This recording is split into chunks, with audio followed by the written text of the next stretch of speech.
October 18 శని త్రయోదశి ధనత్రయోదశి కలిసిన రోజున సాయంత్రం సమయంలో యమదీపం పెట్టమని పండితులు చెప్తూ ఉన్నారు.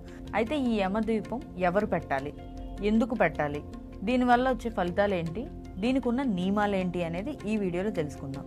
యమద్వీపం ఎందుకు పెట్టాలి అని అంటే, ఎవరికైతే అపమృత్యు దోషాలు కానీ హెల్త్ ఇష్యూస్తో బాధపడుతూ దీర్ఘకాలంగా చాలా అనారోగ్య సమస్యలతో బాధపడుతూ ఉన్నవాళ్ళు ఈ యమద్వీపం పెట్టినట్టయితే కనుక వాళ్ళు కొంత రక్షింపబడతారు అని చెప్పి మన వేదాల్లో చెప్పబడింది. అయితే ఈ యమద్వీపం ఏ సమయంలో పెట్టాలి?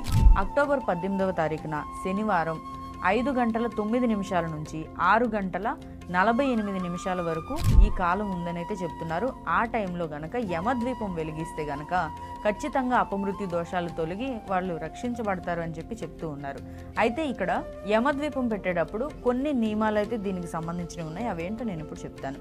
ఆ నియమాలు ఏంటంటే, దక్షిణం వైపుగానే యమద్వీపం అనేది పెట్టాలి. అలాగే యమద్వీపం పెట్టిన తర్వాత మళ్ళీ వెనక్కి తిరిగి చూడకుండా వచ్చేయాలి, అంటే ఇంట్లోకి వెళ్ళిపోవాలన్నమాట. దక్షిణ భాగంలో యమద్వీపం పెట్టిన తర్వాత ఈ యమద్వీపం పెట్టేటప్పుడు ఒకే దీపంలో నలుగురికి కలిపి పెట్టచ్చు, అలాగే 4 దీపాలు. అయితే నలుగురికి ఎందుకు అంటారేమో, నలుగురు ఎవరెవరు అనే డౌట్ రావచ్చు మీకు ఇక్కడ.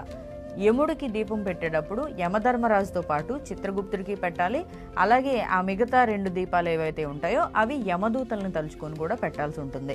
సో కాబట్టి ఎవరైతే